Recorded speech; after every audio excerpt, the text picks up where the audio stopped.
ఈ ఉరుకులు పరుగుల జీవితాలలో మనము మన పిల్లలతో టైం స్పెండ్ చేయలేకపోతున్నామండి. ఉదయం వాళ్ళని స్కూల్కి పంపించి మనం ఆఫీస్లోకి వెళ్ళిపోతాము. ఇంటికి వచ్చిన తర్వాత వాళ్ళని ఇంకా 1 అవర్ అయినా వాళ్ళతో స్పెండ్ చేయాలండి. మనము ఇంటికి వెళ్ళిన తర్వాత ఫోన్లలో బిజీగా ఉండిపోతున్నాము.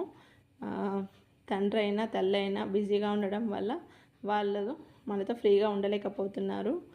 ఒక 1 అవర్ వాళ్ళతో స్పెండ్ చేస్తే కొద్దిసేపు ఆడిపియాలి. కొద్దిసేపు స్కూల్లో ఉదయం నుంచి సాయంత్రం వరకు వాళ్ళు జరిగిన సంభాషణ అన్నీ తెలుసుకోవాలి. మరియు వాళ్ళతో ఫ్రీగా ఉంటేనే వాళ్ళకి ఏమన్నా ఉన్నా మనతో షేర్ చేసుకుంటారండి. సండే అట్లా వాళ్ళని బయటికి తీసుకెళ్ళాలి. వాళ్ళు హ్యాపీగా ఉంటారు. అలా మానసికంగా శారీరకంగా దృఢంగా ఉంటారండి. ఓకేనా ఫ్రెండ్స్, ఈ వీడియో మీకు ఎలా అనిపించిందో కామెంట్లో చెప్పండి. వీడియో నచ్చితే లైక్ చేయండి, షేర్ చేయండి, సబ్స్క్రైబ్ చేయండి. బాయ్.